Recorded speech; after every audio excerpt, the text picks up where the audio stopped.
Hello everyone, कैसे आप सभी। आई होप सभी अच्छे होंगे।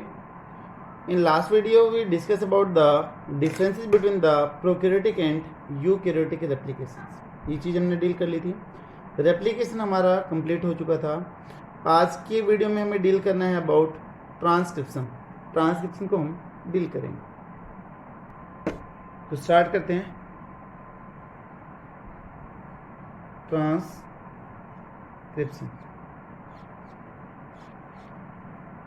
बेटा ट्रांसक्रिप्शन एक ऐसा प्रोसेस है जो प्रोकैरियोटिक और यूकैरियोटिक दोनों सेल के अंदर होगा, ठीक है। और एक्चुअली में इस प्रोसेस में होता क्या है कि हम सिंपली बोल देते हैं कि formation of RNA from the DNA is known as the transcription. हमारे पास में डीएनए था, डबल स्ट्रैंडेड डीएनए था बेटा। ऐसे दिखा दूं पोलैरिटी 5 प्राइम 3 प्राइम, इधर थी 3 प्राइम 5 प्राइम, ठीक है। तब इसका ट्रांसक्रिप्शन होगा तो बेटा यहाँ पर बनेगा आरएनए, ठीक है। कौन सा आरएनए बनेगा, कैसे बनेगा, वही चीज़ कहलाती है आपकी ट्रांसक्रिप्शन कहलाती है। तो formation of RNA from the DNA that is known as the transcription, ठीक है। और अगर हम थोड़ा सा डिटेल में लेके चले तो आप इधर देखोगे कि सिर्फ एक ही स्टैंड बना है आरएनए का। रेप्लिकेशन में तो बेटा दोनों स्टैंड काम में आ रहे थे, है ना। दोनों के दोनों एंड, दोनों के दोनों स्टैंड टेम्पलेट थे। बट आरएनए के केस में अगर आप पोलैरिटी की बात करोगे तो इसकी पोलैरिटी आती है 5 प्राइम और 3 प्राइम आती है। तो मतलब यहाँ पर कौन सा स्टैंड काम में आया है, तो सीधी सी बात, अगर पोलैरिटी अपोजिट आ रही है तो मतलब ये वाला स्टैंड काम में आ रहा है और ये वाला जो स्टैंड है वो काम में नहीं आ रहा है। तो यहाँ पर एक स्टैंड टेम्पलेट की तरह बिहेव करेगा और एक टेम्पलेट की तरह बिहेव नहीं करेगा। तो उसको भी बेटा हम देखते हैं, लेकिन सबसे पहले आते हैं डेफिनेशन के ऊपर कि डेफिनेशन हम क्या लिखें। तो सबसे पहले मैं सिंपल लिख देता हूं। तो सिंपल सी है, the process of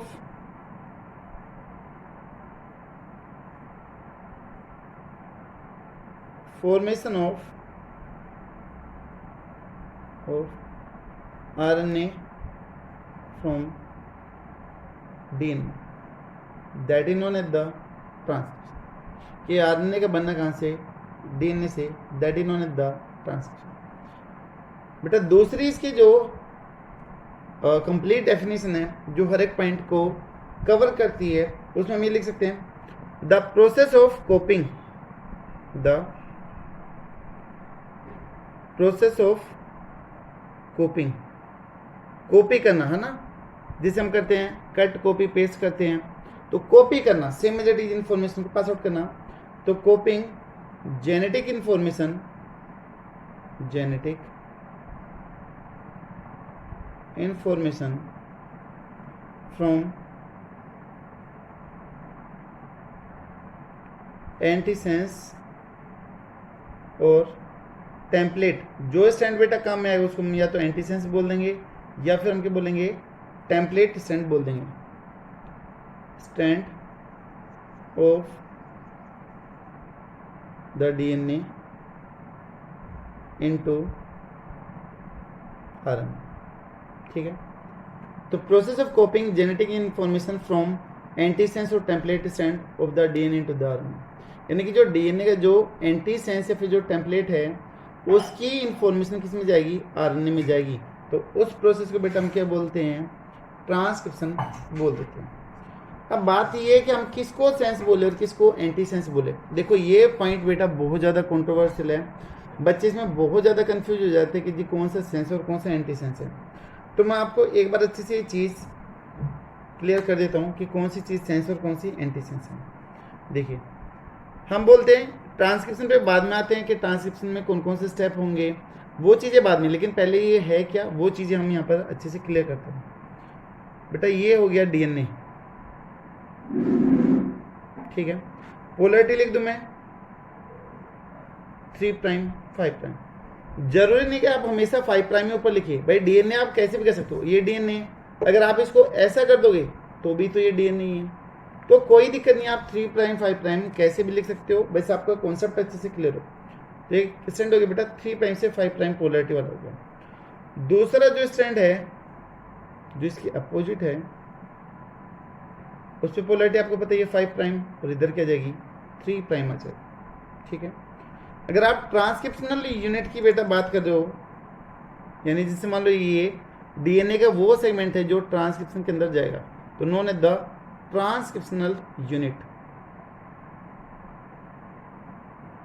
that segment of DNA which undergo the transcription known as the transcriptional unit, उसको हम ट्रांसक्रिप्शनल यूनिट बोलते हैं। ठीक है, अब इससे रिलेटेड हम देखते हैं कि अगर ये ट्रांसक्रिप्शनल यूनिट है तो बेटा यहाँ पर तीन चीज होगी। जहां से वो प्रोसेस स्टार्ट होगा transcription, that region is known as the promoter region, उसको हम बोल देते हैं प्रमोटर रीजन बोलते हैं। जहां पर जाके बेटा वो कंप्लीट होगा, खत्म होगा, that end point is known as the terminator.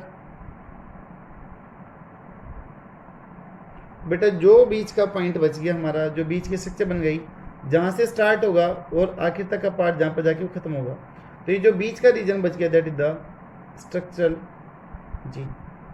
ठीक है, तो हमारे पास में देखो ये दो डीएनए स्ट्रैंड हो गए, एक है 5 प्राइम 3 प्राइम, एक है 3 to 5। और मैंने आपको बताया कि तब ट्रांसक्रिप्शन होगी तो बेटा यहाँ पर जो आरएनए आएगा, mRNA बोल दो या फिर आरएनए बोल दो, उसकी पोलैरिटी क्या होगी, दैट इज 5 प्राइम से 3 प्राइम होगी।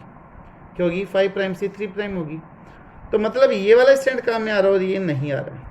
तो बेटा जो ये ऊपर वाला स्टैंड है 3 से 5 प्राइम वाला जो स्टैंड है, that is known as the template. इधर लिख रहा हूँ मैं इसके नाम सारे के सारे, known as the template stand, आप इसको टेम्पलेट भी बोल सकते हो। Also known as the master stand,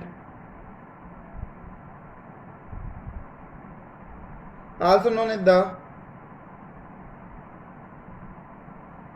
antisense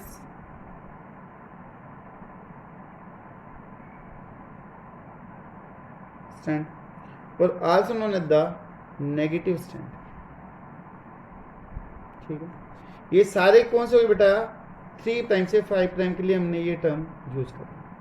और जो ये दूसरा जो इधर बच गया आपका 5 प्राइम से 3 प्राइम वाला, 5 प्राइम टू 3 प्राइम का जो एंड है, उसको हम बेटा क्या बोल देंगे, वो टेम्पलेट है तो ये कौन सा हो जाएगा, नॉन टेम्पलेट हो जाएगा। This one is the non template.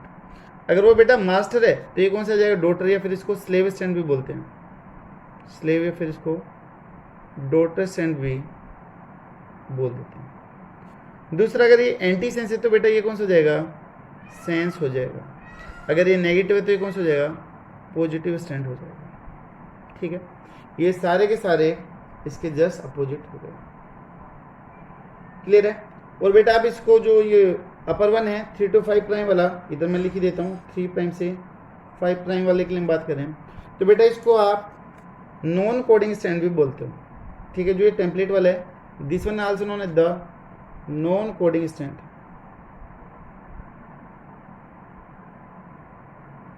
देखिए बहुत छोटे छोटे पॉइंट्स है जो आपको कंफ्यूज करने वाले हैं। और जो ये वाला है हमारा 5 से 3 वाला, this one is known as the coding stand.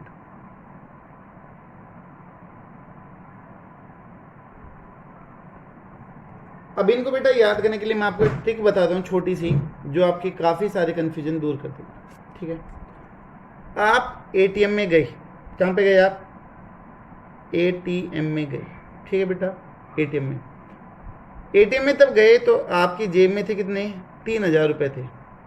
आप एटीएम में गए, आपने एटीएम कार्ड डाला, पिन कोड डाले और आपने 2000 रुपये निकाल लिए। 2000 निकालते ही आपके पास में कितने हो गए बेटा, 5000 हो गए। भाई कम थे, आपके पास में ज़्यादा हो गए। ठीक है, तो यहाँ पर देखो ए का मतलब anti sense, T template, M master. ठीक है, क्या हो गया, मास्टर। पहले आप किस में थे, नेगेटिव में थे, फिर आप किस में आ गए हैं, पॉजिटिव के अंदर आ गए, इसलिए आप नेगेटिव भी कर सकते हो। तो बेटा यहाँ से हमने बना लिया, ए से हो गया आपका एंटी सेंस, टी से टेम्पलेट और एम से आपका मास्टर, और एम से ही बनता है आपका माइनस भी बनता है ना, तो एम से मास्टर भी हो जाएगा और एम से माइनस भी हो जाता है। क्लियर होगा। तो कौन से स्टैंड को हम क्या बोलें, तो बेटा ये कोड है जो आपको आगे तक हेल्प करेगा, ठीक है। अगर आप ये कोड याद करते हो तो मतलब आपको ये जो छोटे छोटे कंफ्यूज करने वाले पॉइंट है वो यहाँ पर आपको अच्छे से याद है। अब बात ये आती है कि जी रेप्लिकेशन में तो दोनों स्टैंड टेम्पलेट की तरह बिहेव करने लग रहे थे, यहाँ पर सिर्फ और सिर्फ एक ही स्टैंड टेम्पलेट की तरह बिहेव करने लग रहे हैं। दोनों स्टैंड टेम्पलेट की तरह बिहेव क्यों नहीं कर रहे हैं, या फिर अगर दोनों स्टैंड टेम्पलेट की तरह बिहेव करें तो होगा क्या, उसका क्या बेनिफिट होगा, क्या नुकसान होगा, वो चीज़ हमें यहाँ पर देखनी। तो यहाँ पर मैं लिख दूँ, क्वेश्चन है कि only single strand of DNA behave as template, not both strand, ठीक है। Why? और आगे इसमें ऐड कर सकते हो, if both strand behave as that template then what will happen, ठीक है। अगर चाहो तो मैं यहाँ पर मेंशन कर दूं, if both strand behave as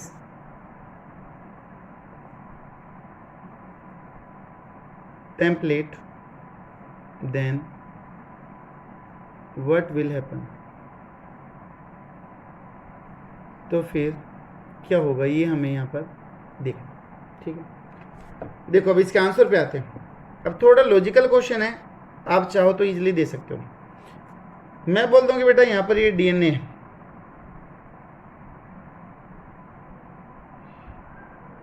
ठीक है। डीएनए ये पोलैरिटी आ गई 5 प्राइम 3 प्राइम 3 प्राइम 5 प्राइम। हम बोलते हैं कि जनरली एक ही स्ट्रैंड से आरएनए बनता है, दैट इज 3 to 5 टेम्पलेट की तरह बिहेव करता है। तो यहाँ पे जो एमआरएनए बनता है बेटा वो इधर बना, ठीक है। अगर मान लो मैं बोल दूँ कि डीएनए पे इंफॉर्मेशन थी ATGC, तो बेटा दूसरे वाले स्टैंड पे क्या होगी यहाँ पर TACG, ठीक है। अब इसके अगेंस्ट में बेटा ये बना है आरएनए बन गया, एक आरएनए बन गया, इसकी पोलैरिटी क्या हो जाएगी 5 प्राइम 3 प्राइम। बेटा नाइट्रोजन बेस क्या हो जाएंगे, T के अगेंस्ट में क्या आएगा A के अगेंस्ट में क्या आएगा बोलो, दैट इज U। T नहीं आएगा क्योंकि T किस में आता है बेटा, डीएनए की किस में हो रही है, क्या बनने लग रहा है आरएनए। C है तो इधर क्या जाएगा G, और G है तो क्या जाएगा C। ये तो इससे बना। अगर मान लो ये ऊपर वाला जो स्ट्रैंड है वो भी बेटा अगर मान लो आरएनए बना दे, ये भी अगर मान लो आरएनए बना दे, तो इधर पोलैरिटी क्या हो जाएगी 3 प्राइम 5 प्राइम हो जाएगी। भाई नॉर्मली तो एक बनते हैं, लेकिन अगर मान लो दोनों के दोनों बना दे तो फिर होगा क्या, ए के अगेंस्ट में क्या जाएगा यहाँ पर U, T के अगेंस्ट में यहाँ पर A, G के अपोजिट में यहाँ पर C, और C के अपोजिट में क्या जाएगा G, ऐसे हो जाएगा। तो बेटा पहली कंडीशन तो ये, अगर मान लो 2 आरएनए बन गया, पहला आरएनए ये और दूसरा आरएनए ये, तो दोनों स्ट्रैंड पे इंफॉर्मेशन कैसी है, कंप्लीमेंट्री नेचर के, ये नहीं है भाई। Both strand, both RNA strand have complementary nature of DNA. बताया था कि कॉम्प्लीमेंट्री सीक्वेंस क्या होती है, अगर आपको एक का पता है तो दूसरा आप अपने आप पता लगा सकते हो, तो ये कंप्लीमेंट हो गई। तो बेटा जैसे ही ये बनेगी कंप्लीमेंट्री तो ये आपस में बाइंड कर जाएगी या नहीं कर जाएगी, बॉन्डिंग हो जाएगी। अगर बॉन्डिंग होगी तो बेटा यहाँ से जो आरएनए है वो कैसा बन गया, बोलो क्या बन गया, this one is the double stranded RNA. पहला पॉइंट आ गया कि अगर बेटा दोनों के दोनों स्ट्रैंड आपके ट्रांसक्रिप्शन में जाते तो दोनों आरएनए स्ट्रैंड के ऊपर कंप्लीमेंट्री सीक्वेंस होती, जिसकी वजह से वो एक दूसरे से जुड़ जाती और वहाँ पर डबल स्ट्रैंडेड आरएनए बन जाता है। और आपको पता है कि जो डबल स्ट्रैंडेड आरएनए है दैट इज एक्टिव और inactive for the translation.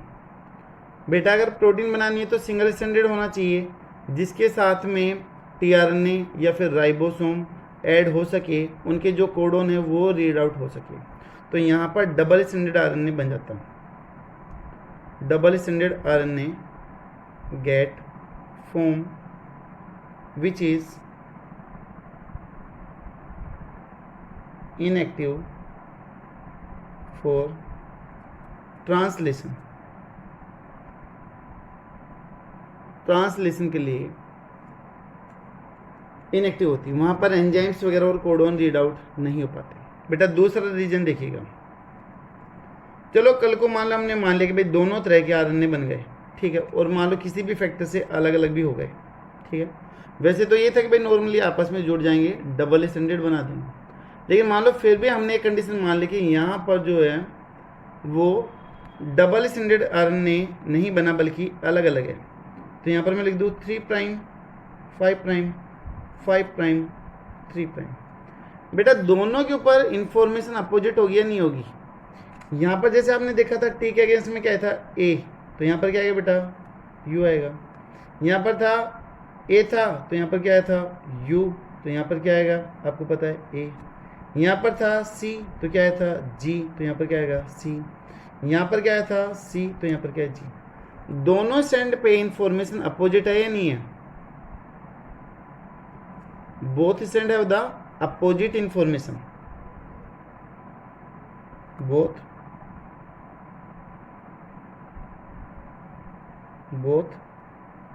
RNA stand है opposite इंफॉर्मेशन। opposite इंफॉर्मेशन है तो अगर बेटा प्रोटीन बनेगी दो तो वो दोनों opposite नेचर की होगी या नहीं होगी? बोलो भाई, अगर इंफॉर्मेशन अपोजिट है तो जो प्रोटीन बनेगी वो अपोजिट नेचर की होगी या नहीं होगी? एक चीज को बढ़ाने वाली होगी तो दूसरी क्या होगी घटाने वाली। एक अगर पॉजिटिव है तो दूसरी कैसे हो जाएगी negative. So protein will also opposite in nature. तो इसलिए दोनों की दोनों जो प्रोटीन बनती वो भी कैसे होती बेटा opposite नेचर की होती, जिसकी वजह से नेचर ने सिर्फ और सिर्फ एक ही डीएनए स्ट्रैंड को सेलेक्ट किया टू मेक द प्रोटीन। तो ये थे इसके रीजन। अगर दोनों स्ट्रैंड कॉपी होते ट्रांसक्रिप्शन में होते तो डबल स्टैंडर्ड आरएनए बनता जो इनएक्टिव होता। दूसरा अगर मान लो डबल स्टैंडर्ड नहीं भी होता तो जो प्रोटीन बनती बेटा वो कैसे बनती अपोजिट नेचर की बन जाती, जिसकी वजह से एक चीज़ को एक्टिव करती तो दूसरी क्या कर देती इनएक्टिव कर देती। तो इस चीज़ का सॉल्यूशन निकालने के लिए नेचर ने सिर्फ और सिर्फ एक ही स्ट्रैंड को सेलेक्ट किया है। बेटा ट्रांसक्रिप्शन के स्टेप स्टार्ट करने से पहले हम कुछ बेसिक चीज़ें देखते हैं। जैसे कि पहले बात कर लेते हैं हम साइट की, कि जो ट्रांसक्रिप्शन होगा उसकी साइट क्या होगी इन case of the prokaryotic and the eukaryotic. तो हम सबसे पहले बेसिक चीज़ें सारी की सारी क्लियर करेंगे, उसके बाद में फिर प्रोसेस पे आएंगे। अगर हमारा बेसिक अच्छे से क्लियर हुआ तो फिर आगे कोई दिक्कत नहीं होगी, ठीक है। तो बेटा साइट की अगर हम बात करें प्रोकैरियोट्स के अंदर भी ट्रांसक्रिप्शन होती है और यूकैरियोट्स के अंदर भी ट्रांसक्रिप्शन। अब आपको पता है कि जो प्रोकैरियोटिक सेल है they don't have the nucleus, तो न्यूक्लियस तो होता ही नहीं है, तो इसलिए उनमें जो ट्रांसक्रिप्शन बेटा रन करेगी वो कहाँ पर रन करेगी इन केस ऑफ द साइटोप्लाज्म। जैसे रेप्लिकेशन वहाँ पर कहाँ पर हुआ था साइटोप्लाज्म में, सेम एज इट इज बेटा यहाँ पर भी जो ट्रांसक्रिप्शन होगी वो कहाँ पर होगी साइटोप्लाज्म ही होगी। तो transcription will run in the cytoplasm due to absence of nucleus. क्योंकि वहाँ पर न्यूक्लियस नहीं है तो इसलिए साइटोप्लाज्म के अंदर ये सारे के सारे प्रोसेस चले, ठीक है। और साइटोप्लाज्म में चलने की वजह से बेटा एक क्वेश्चन और बनता है यहाँ पर कि जो ट्रांसक्रिप्शन और ट्रांसलेशन है वो एक साथ चलते हैं किसमें प्रोकैरियोटिक सेल में, जबकि यूकैरियोटिक सेल में क्या होते हैं अलग अलग होते हैं। इसका रीजन क्या? तो रीजन आपको पता ही है कि वहाँ पर ट्रांसलेशन भी कहाँ पर चलेगा साइटोप्लाज्म में, ट्रांसक्रिप्शन भी कहाँ पर चलेगा साइटोप्लाज्म में, तो दोनों के दोनों एक साथ रन करेंगे। बट यूकैरियोटिक में आपको पता है कि दे हैव द न्यूक्लियस, तो ट्रांसक्रिप्शन तो कहाँ पर चलेगी न्यूक्लियस में, उसके बाद तो वो mRNA बनेगा, वो कहाँ पर आएगा, साइटोप्लाज्म में। तो उसके बाद फिर कहाँ पर चलेगा, साइटोप्लाज्म के अंदर ट्रांसलेशन चलेगा, जिसकी वजह से बेटा दोनों के दोनों प्रोसेस कैसे हो जाते हैं, अलग अलग हो जाते हैं या फिर डिसकंटिन्यूस हो जाते हैं। ठीक है, तो इसमें आ जाएगा transcription and post transcriptional modification will take place in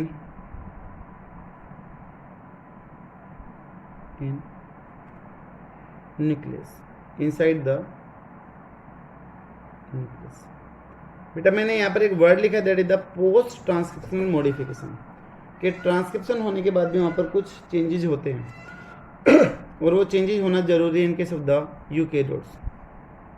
तो पोस्ट ट्रांसक्रिप्शनल मॉडिफिकेशन में कौन कौन सी चीज़ आ जाएगी, 5 prime G capping, 3 prime poly A tail formation and the splicing. ये 3 मेन प्रोसेस आते हैं जो पोस्ट ट्रांसक्रिप्शन के अंदर हम डील करेंगे।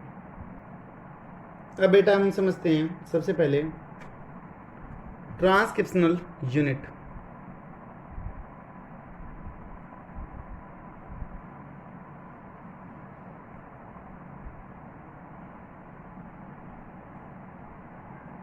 जैसे हमने वहाँ पर एक वर्ड यूज किया था रेप्लिकोन, है ना, the unit of DNA which undergo the replication known as the replicon. तो यहाँ पर भी हम बोलते हैं ट्रांसक्रिप्शनल यूनिट या फिर ट्रांसक्रिप्टोन, कहीं कहीं पे ट्रांसक्रिप्टोन भी लिखा हुआ है।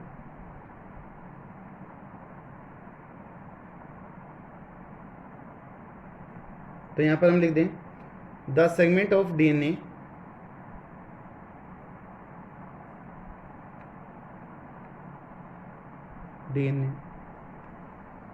which take part in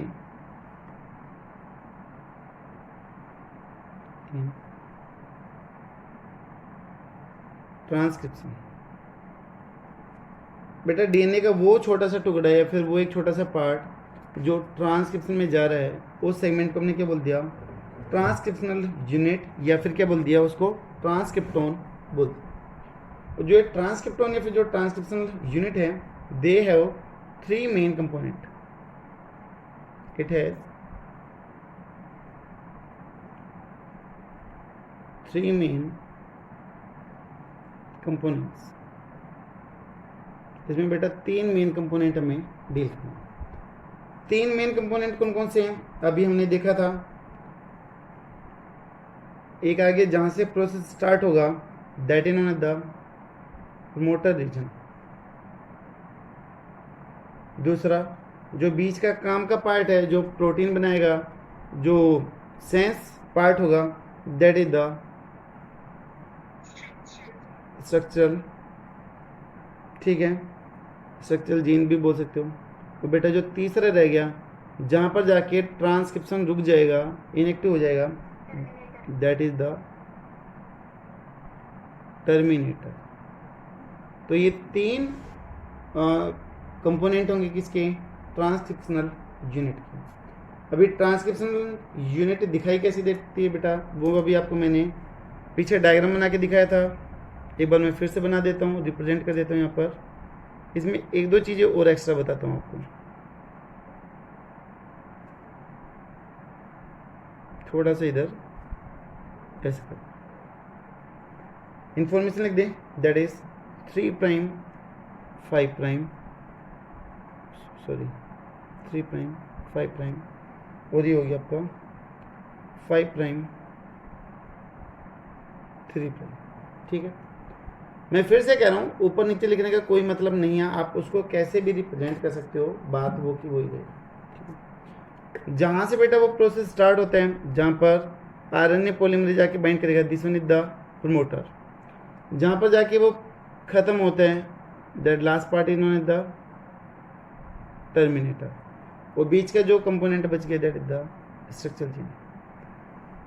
जो लास्ट सीबीएसई बोर्ड एग्जाम हुआ था, उसमें एक क्वेश्चन पूछा गया था। ठीक है, सीबीएसई बोर्ड एग्जाम में एक क्वेश्चन आया था ये डायग्राम बना के दे रखा था, यहाँ पर लिखा होता है एक्स वाई जेड, और लेबल करने थे, शायद 1 या 2 नंबर का क्वेश्चन था लेबलिंग का, ठीक है। तो ये आपको मैं यहाँ पर बता दूँ। तो यहाँ पर आप कोडिंग नॉन कोडिंग रीजन लिख सकते हो कि ये कौन सा हो जाएगा आपका 3 to 5 वाला, कौन सा बेटा बोलो, टेम्पलेट, और कौन सा बोल सकते हैं इसको,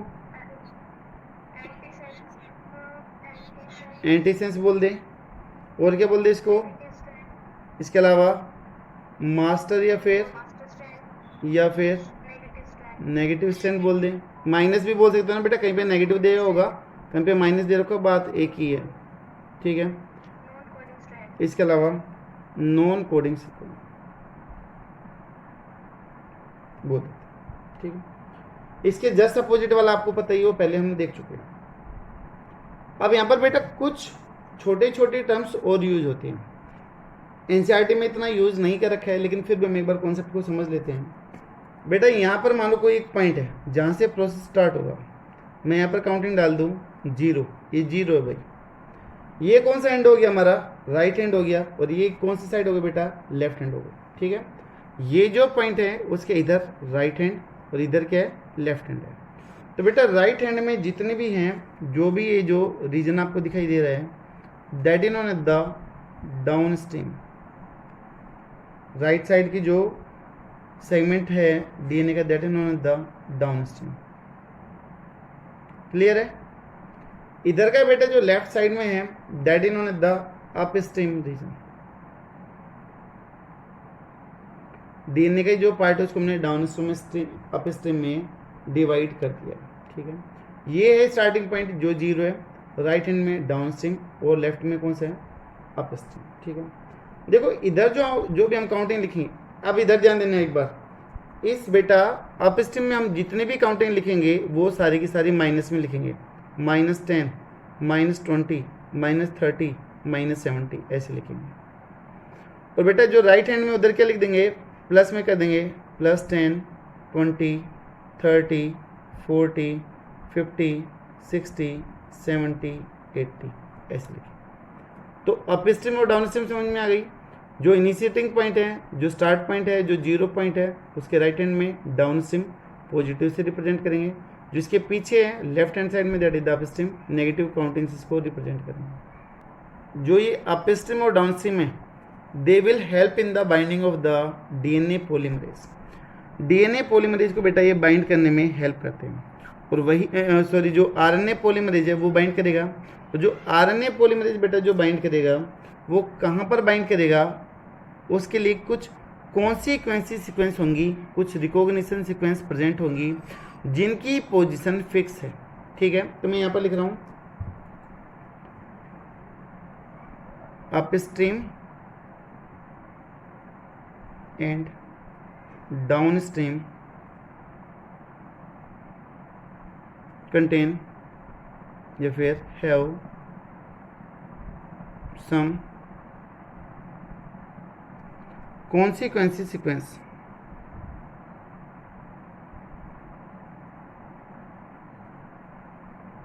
या फिर recognition sequence which help in initiation by the binding of RNA polymerase।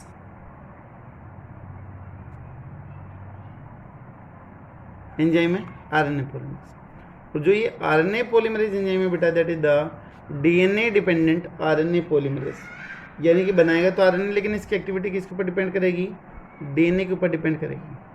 तो RNA polymerase is DNA dependent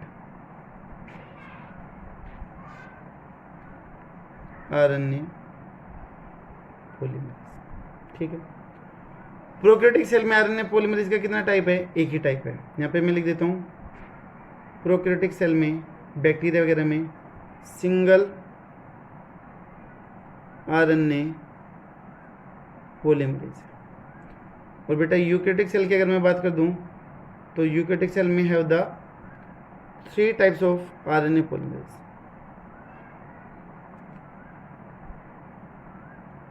3 types of RNA polymerase.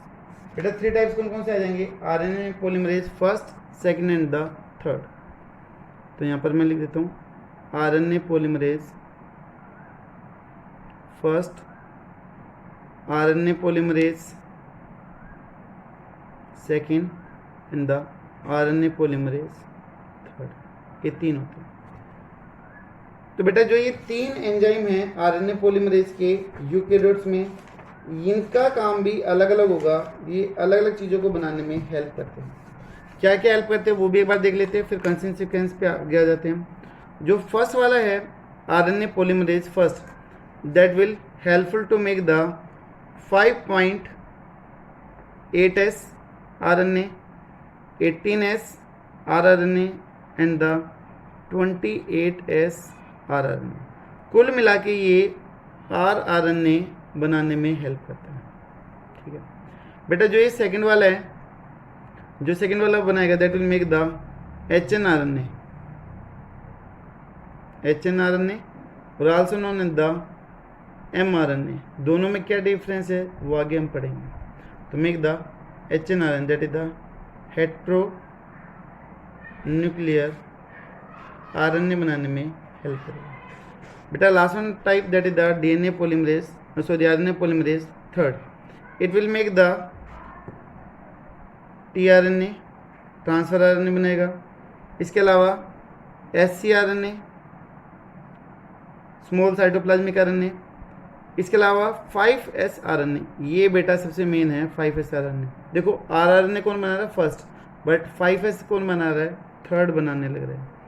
And SNRNA, small nuclear RNA. तो कुल मिला के ये इधर बनाएगा क्या? tRNA बनाने में हेल्प करता है. तो ये 3 एंजाइम हैं यूकेरियोट्स में जो अलग अलग चीज़ें बनाते हैं. एक एग्जाम होता था आपका PMT, अभी यहाँ पर हो गया RMT, rRNA, मैसेंजर RNA और tRNA, फर्स्ट सेकंड थर्ड. तो PMT की जगह पर हमने क्या कर दिया? R कर दिया. तो RMT. 3 एंजाइम के 3 फॉर्म. तो यहाँ पर हमारा ट्रांसक्रिप्शन का बेसिक कंप्लीट. नेक्स्ट वीडियो में हम बात करेंगे अबाउट द कॉन्सिक्वेंसेस